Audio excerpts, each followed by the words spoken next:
inside the mind of Homo sapiens Cognatus.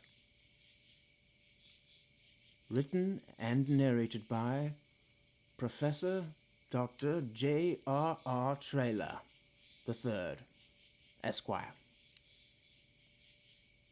Imagine, if you will, that you are a deer.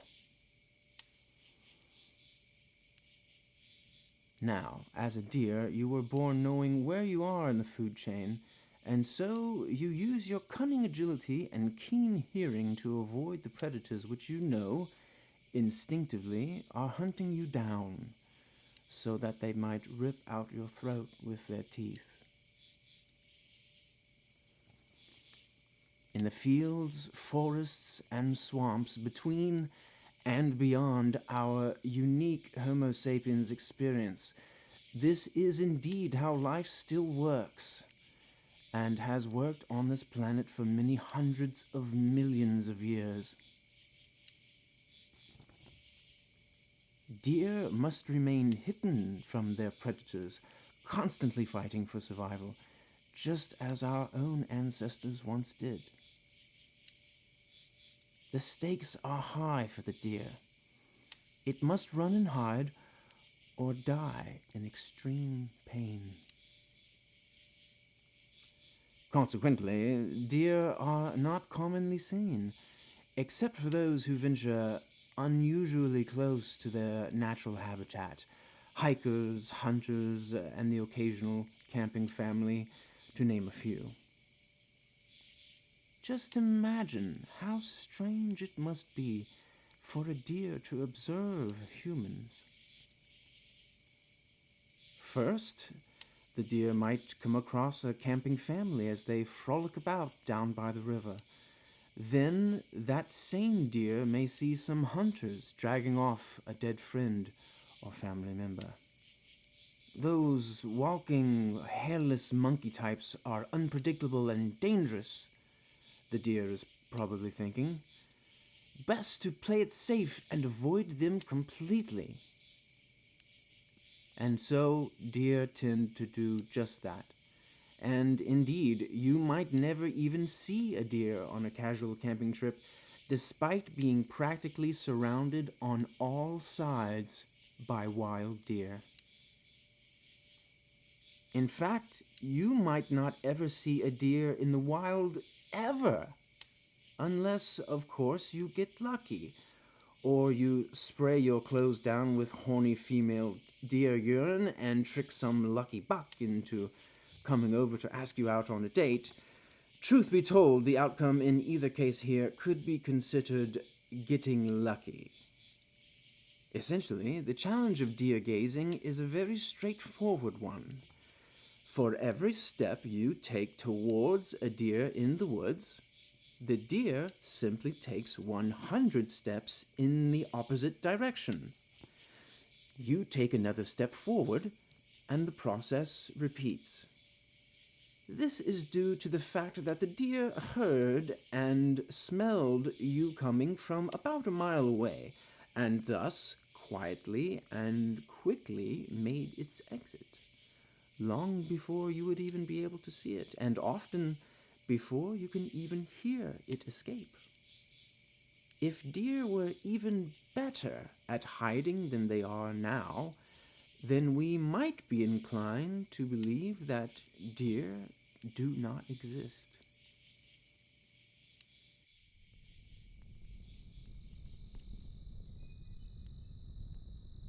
Now, instead of a deer, imagine that you are an elk, officially trading in your speed and agility for raw strength.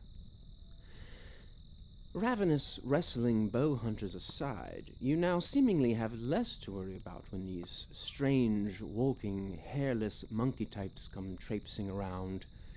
In general, your increased size and strength makes you less skittish than your smaller cousin, the deer. Perhaps we think of elk as majestic because their large stature inspires awe, while their deliberate steps seem to suggest a kind of primitive confidence. Elk are essentially giants, and they seem to be keenly aware of this fact. That being said, even the most judicious elk might rush you, stomping you into oblivion, if they feel threatened, or if they are defending their territory or their young, making fatal elk attacks slightly more common than fatal deer attacks.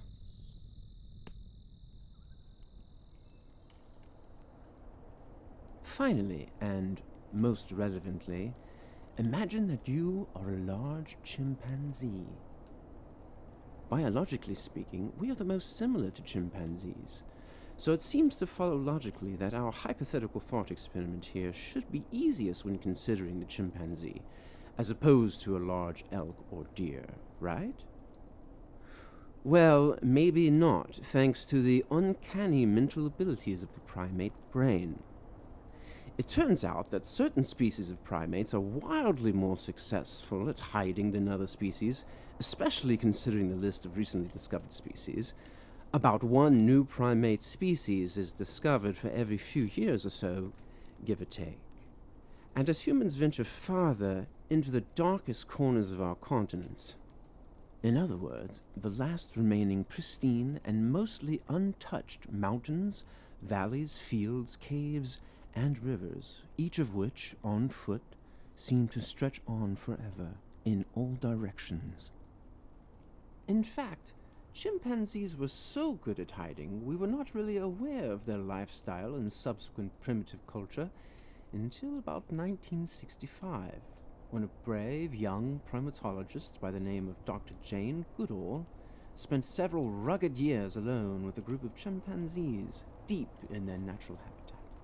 It was there, in the remote jungles of Tanzania, or Tanzania if you prefer, where she famously observed chimps engaged in tool construction and usage, in addition to other advanced emotional and social behaviors once thought to be exclusive to us humans.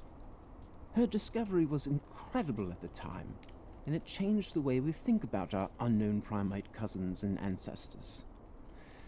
However, it should be noted, if chimpanzees had been a bit more elusive species, a relentlessly elusive species, then there is a good chance that Dr. Goodall might not have been able to make her discovery in the first place. After all, chimpanzees have been around for about 4 million years, give or take. So why did we only learn about their behavior in the unsettlingly recent year of 1965? What took us so long?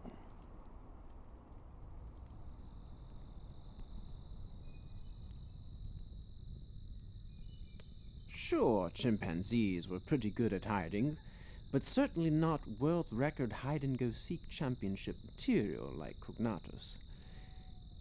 If one was so inclined, many improvements and optimizations could be made to the standard evasion and survival plan of almost every wild, non-human animal, chimpanzees notwithstanding. As good as deer, elk, and chimpanzees are at hiding from predators and surviving in the wild, they certainly aren't farming their own crops or building structures larger or more complex than a mud-stick hut. Only Homo sapiens is currently capable of these feats, and more.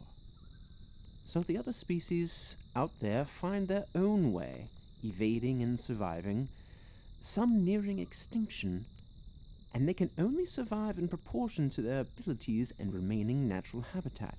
Imagine how lucky you would need to be in order to observe such a fascinating, unknown creature in the wild, just as Dr. Goodall studied the chimpanzee. This begs the question, are there any other more advanced primate species that have been around for millions of years, but have largely avoided general observation by humans? The unceremonious answer to the previous hypothetical question is a simple and boring yes. We will likely continue to discover more primate species every few years, as we have done in the recent decades prior to this publication, as we stumble into these species' remote natural habitats, recording their existence and possibly their behavior and culture as well. How do these magnificent creatures behave? What do they think about when they aren't looking for food or trying to reproduce? Many species are considered to be endangered upon discovery, So how do these particular species manage to persist without going extinct completely? How long can a species limp along the razor's edge of extinction without ever actually going extinct? Those hoping to answer any of these questions, as well as those simply hoping to study the fossils of missing link primate species, are forced to deal with a painful fact. Many of the primates in question existed in a hot, wet jungle environment, a terrible environment for the preservation of remains, from which a fossil record is built in the first place, and thus a terrible environment for future archaeologists to explore. And thus, our understanding of what is possible in the unexplored corners of the planet remains limited and proportional to the success of our dedicated researchers in the field, like Dr. Goodall and many others. If one was so inclined to venture out and discover a new primate species, what would be needed, other than excellent wilderness survival skills and gear? Assuming fossils are a long shot, considering aforementioned environmental factors, for learning about the psychology of undiscovered primate species, our next best method for studying an unknown primate in the wild would be a good old-fashioned hike into the wilderness. As far as the scientific community is concerned, any whole or part of the specimen's body should suffice to acknowledge the creature's existence, and thus the beginning of a new frontier in evolutionary research. Video or audio evidence of this undiscovered species would be nice to look at, but the fact remains that these kinds of evidence can be doctored or manufactured, especially with more recent modern technology, and so seeing is not necessarily believing anymore. At the very least, it should be possible to study at least one recently deceased specimen in the wild, right?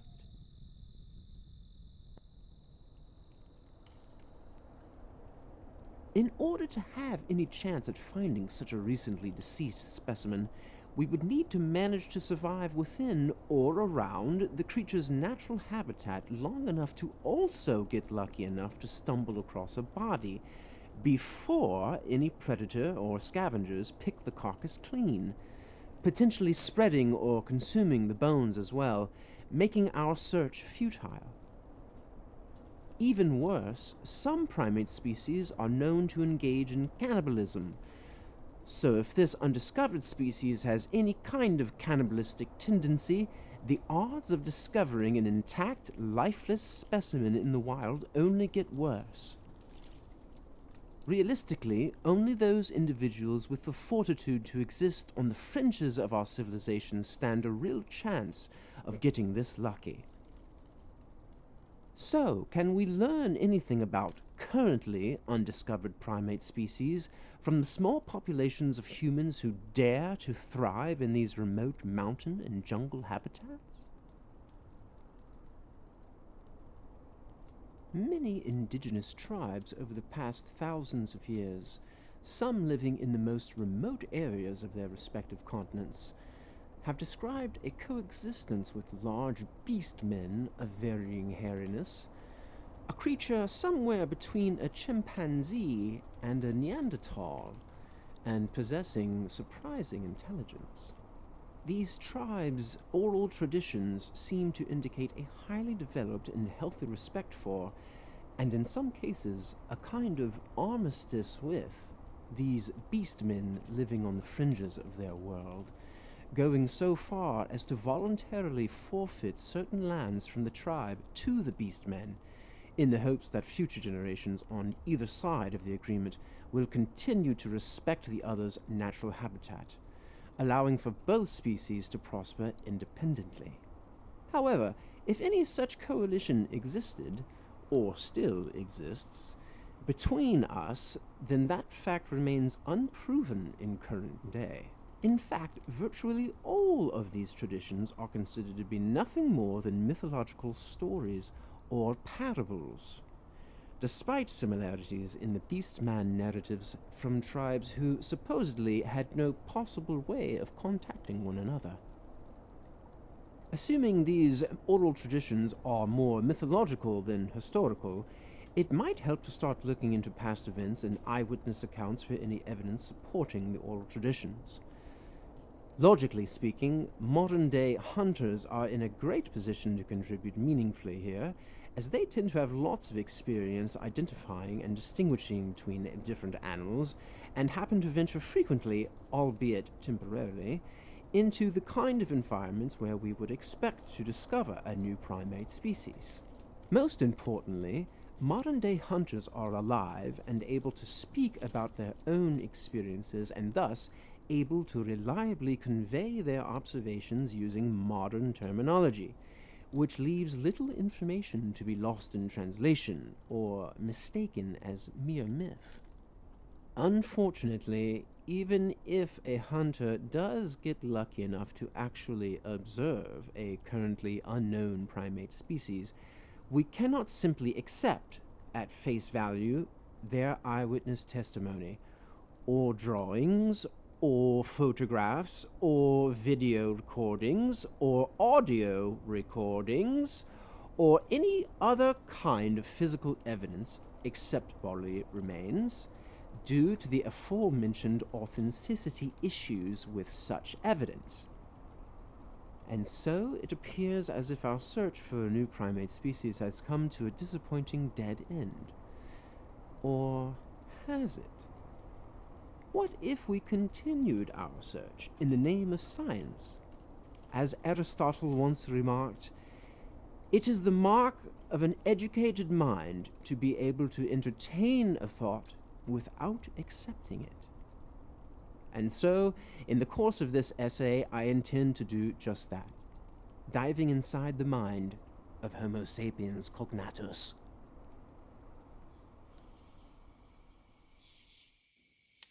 Our Cognatus research, as difficult as it was already, is actually made several times more difficult than needed, thanks to various sensationalist headlines from the previous century, all pertaining to sightings, or video, or audio recordings, or casted footprint molds of a large, unknown primate species. These tabloids sparked a strange new cultural phenomenon, subsequently tainting any possible application of the scientific method, and officially ending any serious scientific discussion about a new, highly intelligent primate species still capable of surviving on the fringes of our modern civilized world. What should have been a rather pedestrian scientific investigation instead contorted into a circus sideshow attraction.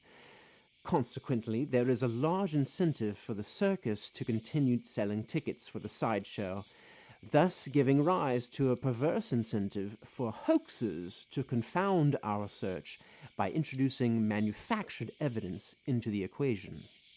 These hoaxers believe, most foolhardily, that their discovery will bring them some mixture of notoriety and fortune. However, this is rarely the case, and instead the hoaxers are showered with a wave of hateful derision.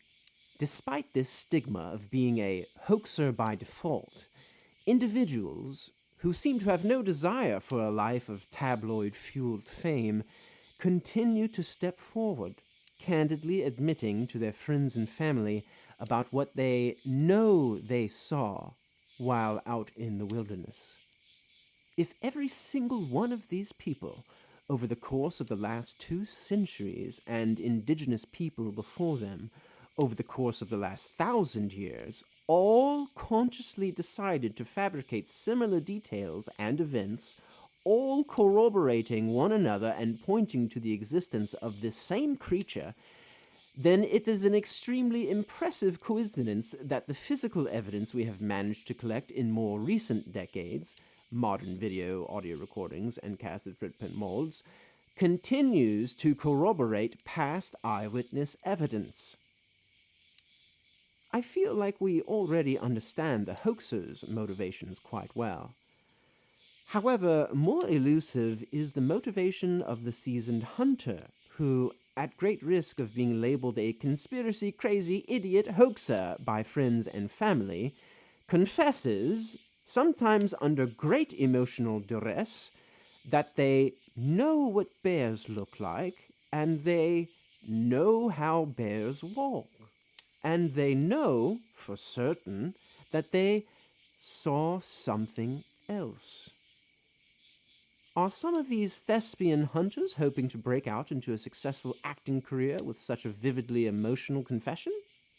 Or are these hunters merely recalling what they saw, either accurately or inaccurately? If the latter is true, does that mean every single honest hunter confessional is merely a case of mistaken identity?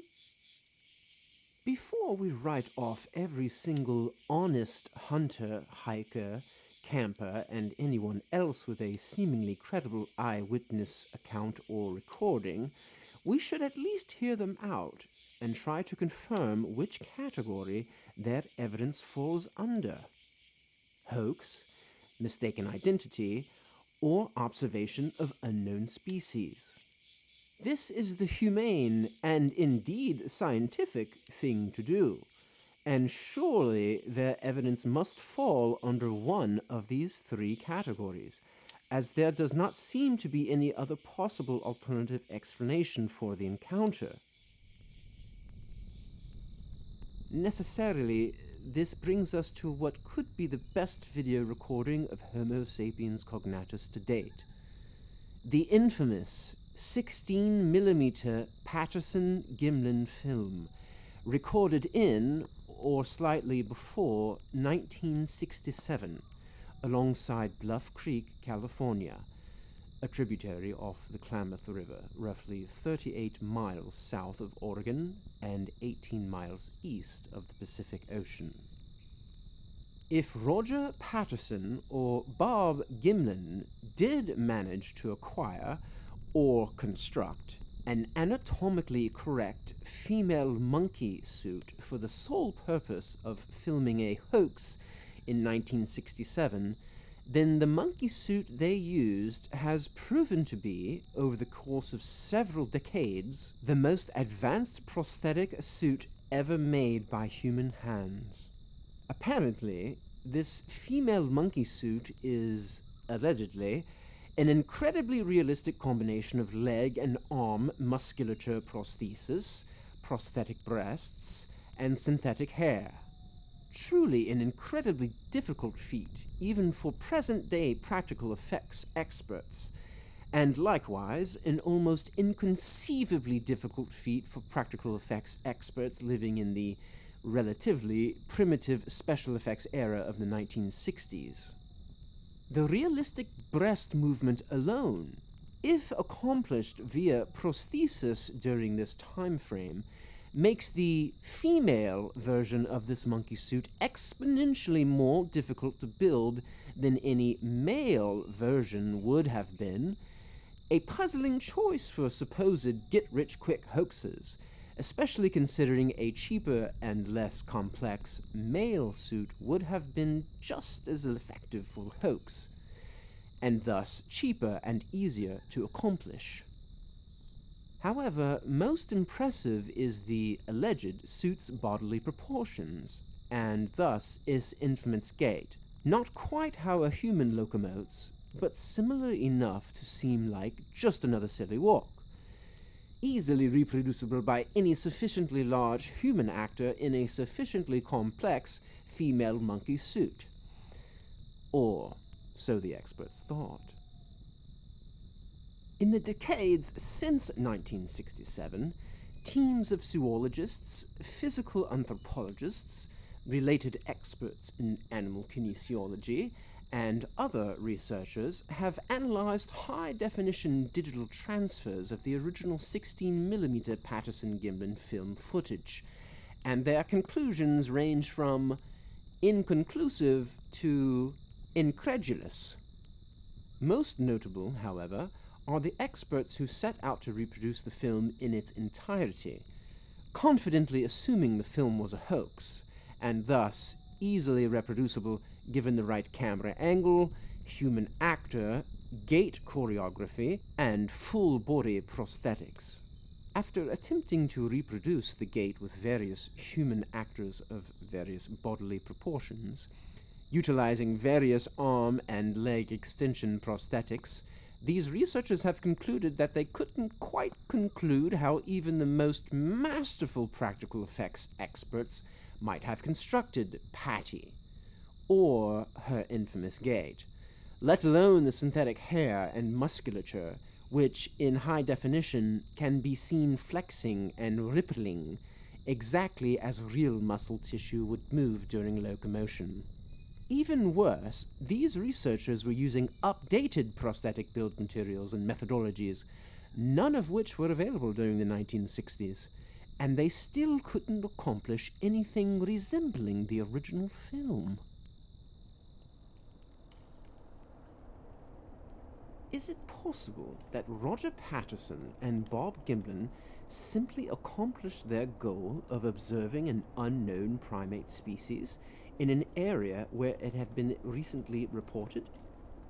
After all, these reports are exactly what motivated their excursion to Bluff Creek in the first place, or so their story goes.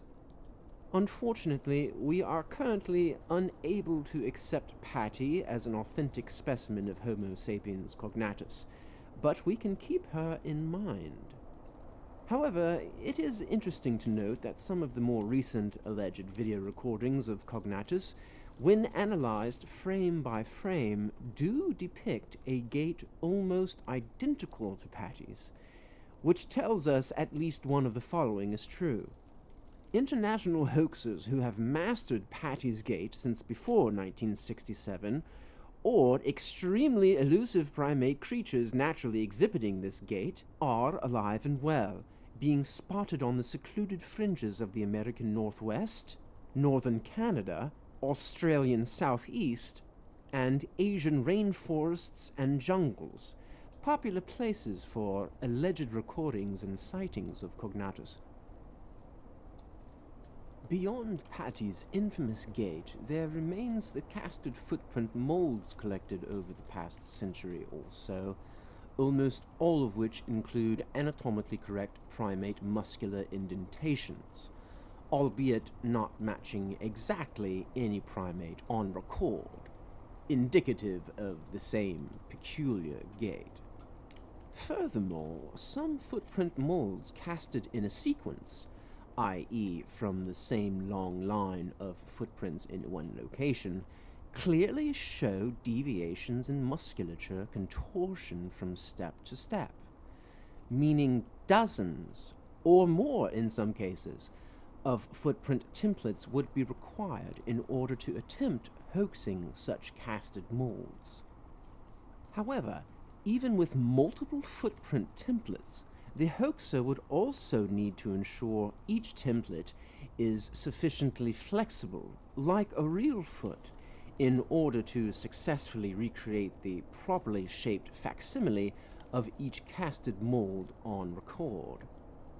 Fortunately, this has made footprint hoaxers much easier to identify, as their molds are static, blocky, and do not show any signs of anatomically correct flexing nor the correct musculature indentations that we clearly see in other casted molds.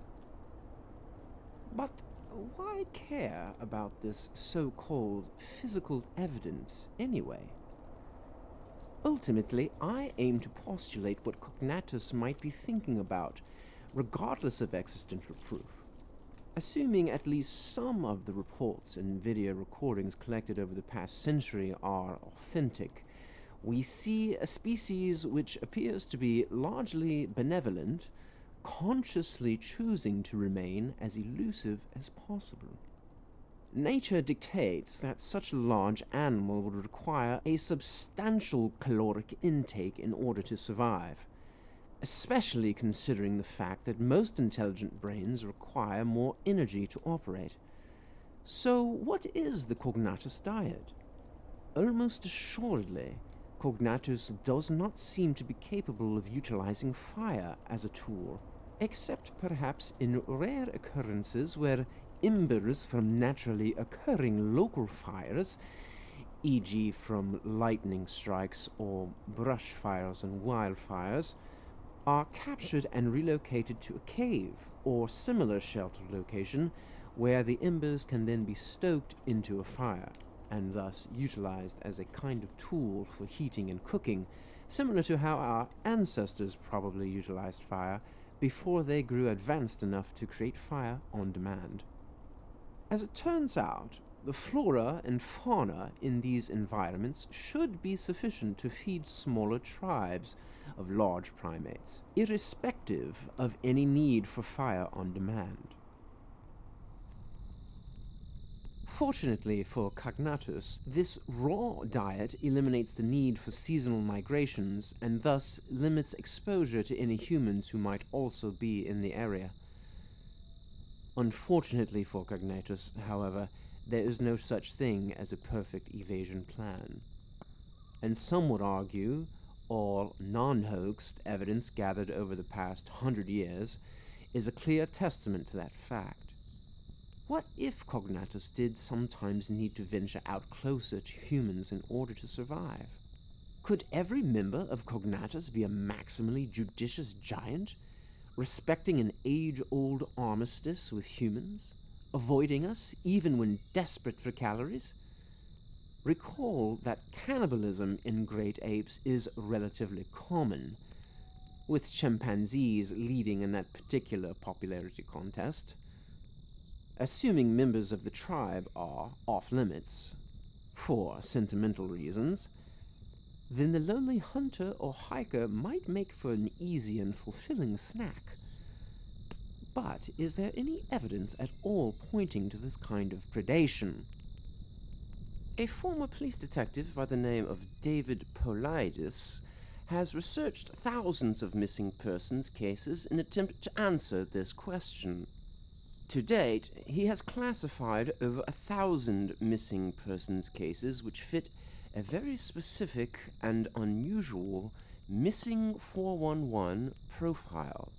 No clear signs of animal predation or mental health issues, suicidal intent, crime, drowning, and with the disappearance taking place in a national park or other wilderness area. Of course, these aforementioned elements are impossible to rule out completely, but the fact remains that a peculiar common thread runs through these missing 411 cases. Fortunately, cases of animal predation are the easiest to identify and rule out, as animals tend to be very messy eaters, leaving behind many pieces of clear evidence. However, the absence of this evidence does not automatically rule out animal predation completely, as it is reasonable to suspect that a stronger, more intelligent, and, most relevantly here, extremely elusive species would tend to avoid leaving behind any such bloody mess of evidence. If it sounds like we are talking about human serial killers, that's because any one of these missing persons cases could indeed be explained by the actions of a sufficiently careful human assailant. However, another peculiar missing 411 profile point seems to confound this conclusion. Articles of the person's clothing or gear are found in areas searched multiple times, typically less than a few days apart, right under the noses of search party personnel still in the area conducting around-the-clock quadrant-by-quadrant researches. In the cases where the typically naked body of the missing is finally located, autopsies generally indicate no foul play, and, more interestingly, no clear cause of death, other than possibly hypothermia. In one of the more grisly cases, the skull of the missing was found under a tree, split open for what seems to be a crude brain extraction. Could every single one of these missing 411 cases be explained by extremely brazen serial killers and regional copycat killers? Or is a hungry indigenous species more likely? One of the higher-profile missing 411 cases, Casey and the Bear, seems to support this conclusion. Casey Hathaway was a 3-year-old child who went missing one day while playing in his grandparents' backyard in Ernle, North Carolina. A search party of 600 personnel, several bloodhound teams, and a helicopter with FLIR, hovering constantly overhead, combed the surrounding woods but were unable to locate Casey in the surrounding areas until 56 hours later, when Casey was finally found only 1/4 mile from his grandparents' house, 50 yards from a road. Miraculously, despite 56 hours of freezing temperatures, rain, and wind, getting so bad at one point the sheriff had to pull the search party out of the woods, Casey was found in good condition and was soon returned to his family. Casey claims that a bear took care of him during this period. However, wild bears are not typically known for kidnapping, sheltering, and then returning young children unscathed. It should be noted that similar bear statements have been documented from kids lost in similar missing 411 cases. Assuming that Casey and the other missing children with similar stories are not simply lying or being coached to lie about a bear, then at least one of the following must be true. Some wild bears have developed a human babysitting hobby, perhaps from lovesickness, or some very indecisive kidnappers like to wear bear suits. But are there any other possible explanations? What if a lovesick Cognatus just so happened to, either accidentally or purposefully, encounter an unsupervised, and therefore a lost, alone, cold, and hungry, human child? I think it is more reasonable to imagine a primate species being the culprit behind these cases, rather than some wild bear or indecisive kidnapper wearing a bear suit, especially considering that babysitting females are frequently observed in primate species, with a small human likely similar enough to trigger the same response. Eventually, it seems Cognatus realizes they are not quite up to the task of raising such a strange, hairless runt of the litter, and thus the child reappears close to home, unscathed.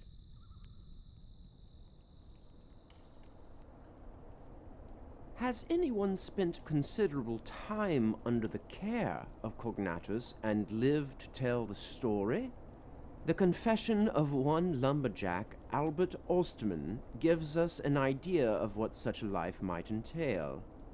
In 1924, Mr. Osterman was camping near Toba Inlet, British Columbia, when his sleeping bag, with him and his rifle still in it, was scooped up in the middle of the night and carried cross-country for several hours. Luckily, Mr. Osterman had chosen to sleep with his rifle on account of a very large animal he had heard rummaging through his campsite the night before.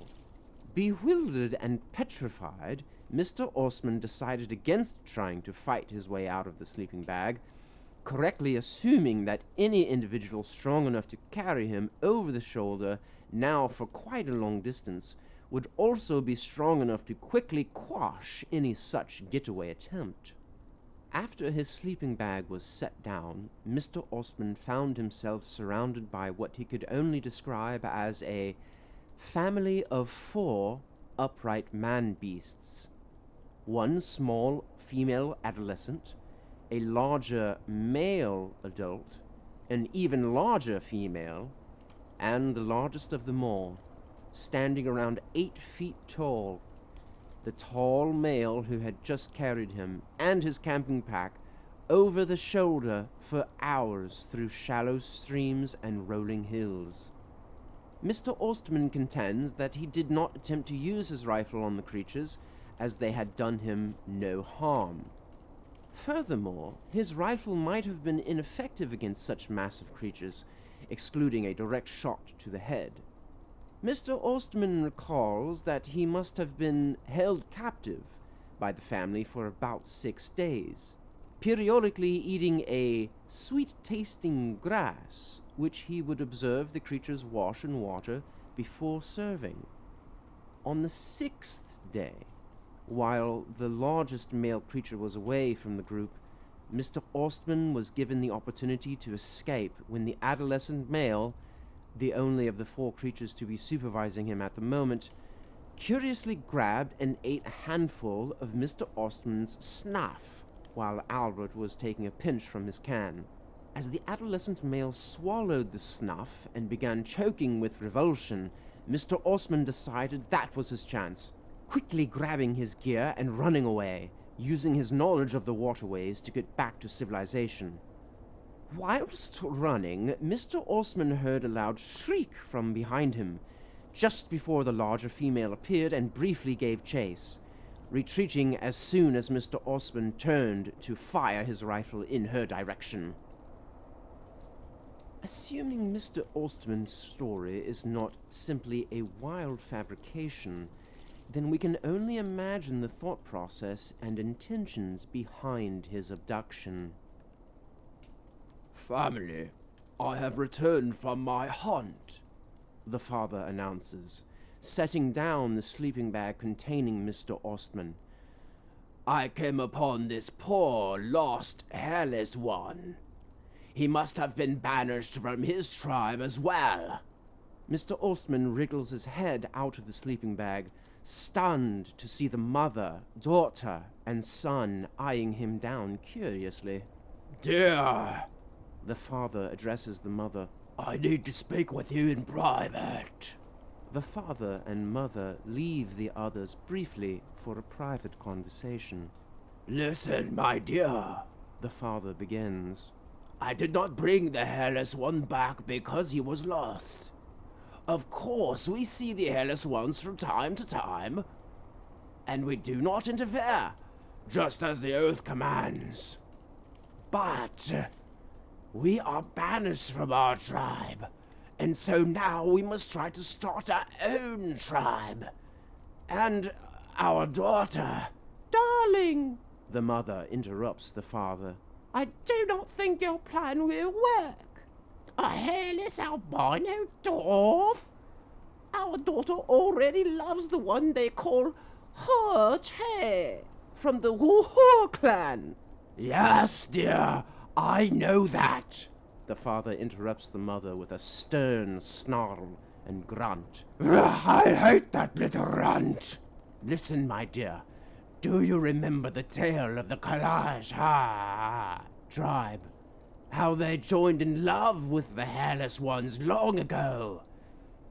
Our tribe will prosper too, just as the Kalash did.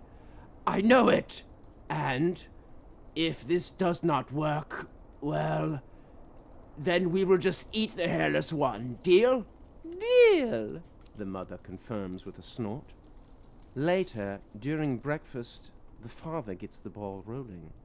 "Little one," the father addresses the daughter, "why don't you prepare some sweet grass for our hairless guest and show him around the mountain? Get to know him." "No, Dad. He is pale, hairless, and disgusting. Besides, I am already in love with—" "Well," the father interrupts her with a grunt, "you certainly aren't going to be hanging around with that little runt from the Wu-Ho clan." "His name is Ho-Che, Dad." "I know his name," the father snarls loudly. "I told you it is forbidden to be hanging around with him." "Whatever, Dad," the daughter growls, frustrated. Perhaps father's plan was not as far-fetched as it might seem to us today. After all, recent studies of ancient DNA samples show that members of our species frequently mated with Neanderthals. At any rate, this behavior gives us more insight into the culture of Cognatus, which is more developed than chimpanzees, but less so than modern humans. But does Cognatus display any other advanced cultural traits which we would not expect from a wild primate species? If Cognatus ritualistically buried their dead, or cannibalized them out of respect or desperation and then buried them, then it would certainly explain the utter dearth of dead specimens we have been able to stumble across in the wild, the aforementioned well-known natural causes for this notwithstanding. Regardless of burial practices, primates are commonly observed to engage in stone throwing, and Cognatus seems to be no different, throwing large stones with unsettling accuracy for the purposes of communication and perhaps intimidation. During the Vietnam conflict circa 1969, several U.S. troops had reported incidents with rock apes while on patrol in the Kon Tum province of Vietnam, near the borders of Laos and Cambodia. The most notable incident being a stone-throwing attack launched by a group of seemingly frustrated upright ape creatures, apparently called the people of the forest by the local population in their native tongue. During this attack, the creatures hurled many roughly basketball-sized stones with alarming accuracy from a considerable distance away, and yet no troop injuries were reported, with every stone hit being a near miss, which seems to indicate a judicious use of incredible strength, and thus an increased level of consciousness and intelligence. If anyone were in a position to invoke the wrath of an ancient primate culture, noisy soldiers combing through the remote, pristine jungles of Vietnam would certainly be among the first in line. Over the past decades, hunters and campers have reported similar incidents of near-miss stone throwing from incredible distances, suggesting this behavior is a trademark of Cognatus and a testament to their incredible strength and emotional intelligence. Another event highlighting this conclusion readily comes to mind: the so-called Siege of Ape Canyon, the event for which Ape Canyon is named. So the story goes, in 1924, a group of 5 miners was seeking their fortunes along the southeast slopes of Mount St. Helens when they were confronted by an ape man, which unfortunately they saw fit to shoot at with their rifles. Incredibly, the creature was able to scurry away over the ledge of a nearby cliff, but later that night, a group of ape men seemingly sought retribution, first peppering their log cabin with stones of varying size, then rocking the cabin back and forth violently. At one point, a hairy, muscular arm reaching in through a gap in the wall, at which one of the men shot with a rifle, barely missing the arm as it retreated. As daylight approached, the siege subsided, and eventually the men were able to escape the cabin, swearing to abandon the campsite forever. Assuming their story is not some elaborate hoax, it is incredible to see Cognatus exercising such restraint with the miners, despite their own members being wounded or possibly killed at the hands of these trigger-happy miners earlier in the day. Even though a group of Cognatus would have likely had the upper hand in a fight to the death against 5 men with a couple of rifles, no such murder attempt was made. And so, we can reasonably conclude that the goal of this siege was merely intimidation and not extermination. In either case, a clear intention to avoid extreme physical harm on either side indicates a higher level of intelligence all around. We might expect an equally strong, but much less intelligent, wild beast to fight to the death, if originally intending to do so, regardless of the odds of winning the fight. As Arthur C. Clarke once said, any sufficiently advanced technology is indistinguishable from magic. And so, Cognatus may consider rifles and other projectile weapons to be a kind of evil magic. Certainly an excellent reason to avoid confrontation with humans at all costs, whenever possible. And so, Cognatus tends to do just that, unfortunately leaving their lifestyle, culture, and ultimately their mind inaccessible to us modern humans, for now. Until more direct or concrete evidence is gathered, our journey to the bottom would merely become a descent into similar, albeit much less detailed or noteworthy, encounters relayed to us from people of varying trustworthiness, still living on the surprisingly ample, unexplored fringes of our modern civilization. I would say the evidence is clear that Cognatus is choosing to avoid us humans at all costs, for the terrifying, evil, magic, hairless, dwarf, mutant monkeys that we humans truly are. And the remnants of their tribes are using thousands of years of evolutionary advantage in order to successfully, for the most part, evade and survive on the last remaining, extremely remote, and barely habitable corners of our planet. However, other researchers on this topic may not be so sure, and so, around and around we go, never seriously considering any of the past evidence, at least not until a live or recently deceased specimen is studied in some way. Unfortunately, this is the macabre final frontier of our journey. Capturing or killing a specimen of Cognatus in order to study it in detail. Until that happens, all of the past evidence, much of which I have highlighted in this essay, will simply be ignored by the overwhelming majority of people. Some adventurous Cognatus enthusiasts have already made it their mission to retrieve a specimen at any cost, using high-powered rifles or tranquilizers. Despite leveraging some of the most advanced modern technology, like night vision, thermal optics, and remote-controlled drones, none of these excursions have thus far been successful, and Cognatus remains a mystery. However, after a specimen is studied, it will be interesting to see any past evidence re-examined and finally vindicated.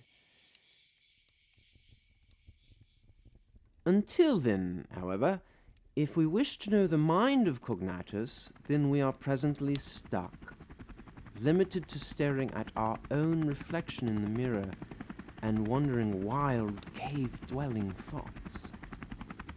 Perhaps Cognatus is not so different from us humans. After all, that is exactly where the species derives its name. Excuse me, this is a private residence, sir. Who are you? My name's classified, Dr. Taylor, but you can call me Sarge. What is the meaning of all this? And actually, my name is pronounced Professor Dr. J.R.R. Listen, Doc, I don't got a lot of time to explain, so I'll just cut to the chase. Who are you? I've got a small team of special operatives embark upon a top-secret mission to capture or kill a large escaped gorilla somewhere deep in the Pacific Northwest. But have they bitten off more than they can chew?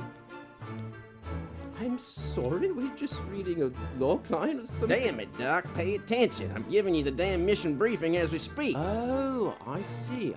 Now, that's exactly where you come into the picture, Doc. As the world's leading expert on the subject, you'll be joining us in the field to provide said expertise in real time. You've got 10 minutes to pack your bags, and then we are skedaddling ASAP. And what the hell is this little thing over here? Some kind of audiobook? Yes, that's my life's work. Be careful with that. Yeah, we're shutting this thing down.